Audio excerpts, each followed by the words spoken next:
You're validating your software concept with a potential user. How do you ask about pricing? Hello and welcome back to the Product Innovation Lab. If you're new here, my name is Dale Richards. I'm a software innovator in Salt Lake City, Utah, and I love making software that changes the world. I'm building an app from concept to cash, and I'm taking you with me for the ride.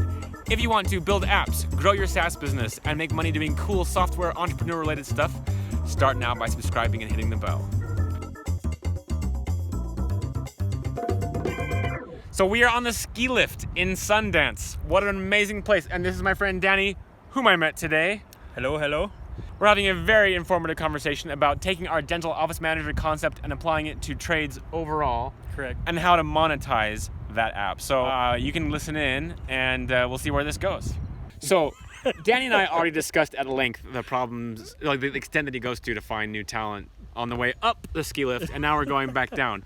The question now becomes one of monetization. If you had an app like this, Yes. and you're going to monetize it, there's kind of two ways that I've been thinking about doing it, and I'm interested in your feedback. Yes. Let's say that instead of a dental office manager trying to hire dental office help or dental assistant help, that it's you trying to hire your welders or your other people in mechatronics and in mechanical engineering. Correct. So you could pay to get access to a whole bunch of Gladly. talent? Gladly. Really?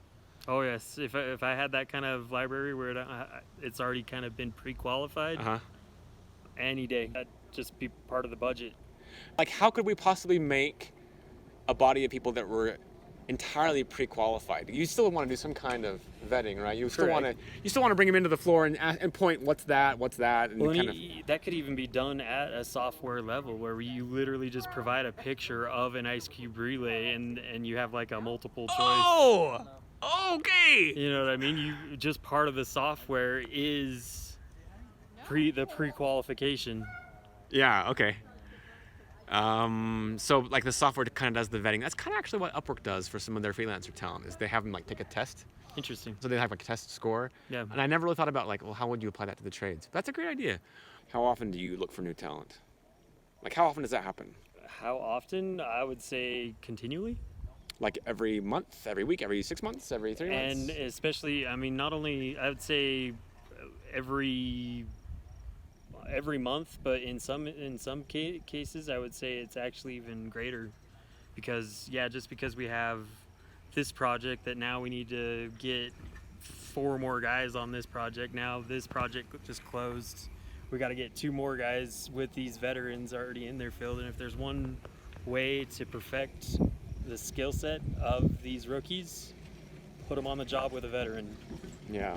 And there's nothing, especially in the trades, like just doing it and being shown how to do it and okay, now do it. But for you, this is an experience, like you go through recruiting and hiring multiple times in a month. Yes. Yeah. All the welders, a lot of the maintenance guys, a lot of the electricians, they're all, a good majority of them are old timers, and there hasn't been enough of the younger generation going into the trade. So there's an enormous, that's why I went into it, quite honestly, is I saw the writing on the table in the beginning. Right. That there are not, I mean, from high school, have not gone without a job, even before I started Elevated. I had not gone without a job for more than a few weeks. Like, there is an enormous need for electricians, mechanical people, welders. I mean, if you can fix things, that will always be in demand. That was great. Good. We're just doing a little YouTubing now. Perfect. Yeah. Glad I interrupted that. Oh, Amber. Oh, what? I got you. Hey, I can be on that YouTube now. I'm going to put you on that channel. Let's assume that we're doing the first model. Uh-huh. How much would you pay to have access to that kind of talent every month? On demand. You got qualified talent. They've already been vetted. And they've already done some kind of like a psychological test or something like that, so that their personality is going to be amenable. Mm-hmm. And they've passed your technical test, so that they've been able to identify all the parts correctly. So these people are going to be good team players, and they have good academic performance and reviews from their instructors. Correct. How much are you going to pay every month to get access to that body of talent to heck. hire?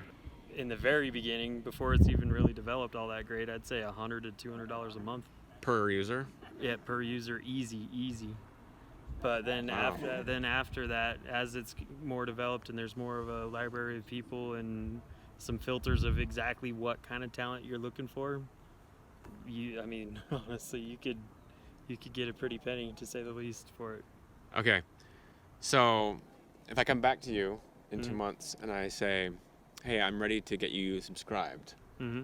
because I've got X number of welders and whatever other profiles, you Mhm. know, are you going to sign up? Yep. Okay. All right. We have a commitment. So let's prove out this model. I think that the model is universal enough that we can do it with dentists and other tradesmen at the same time, you know. And That's just it. You start Yeah. with the trades, and then it's universal. the ski lift ride with Danny was epic. Perhaps one of the most important parts of my conversation with Danny happened after we got off the ski lift. One of the things he said was that in the trades, it is really hard to find someone that has hard trade skills and soft emotional intelligence skills. In fact, he called them the unicorn. If we can administer some kind of emotional intelligence test for personality and soft skills, and then also administer some kind of hard skill trade knowledge test, we can take the candidates that have the highest trade knowledge and the highest emotional intelligence and bring them up to the top of the hiring queue. That way, the hiring managers will have a lot of their pain in terms of try before you buy relieved, because they will already be looking at the candidates that are the strongest in both areas, hard trade knowledge and soft emotional intelligence. So what we really need to do next is validate this with a trade school. We got to get into the audience of trade school students that are trying to find full-time employment, and also trade school administrators that are trying to place their students into full-time employment. Coming up next on the Product Innovation Lab, we're going to start tweaking our value proposition canvas and our business model canvas to go from dental office manager app to trade school emotional intelligence hiring app. You know you can't wait. We'll see you next time. Join us again. Videos are published every Monday, Wednesday, and Friday at 12 noon Mountain Time.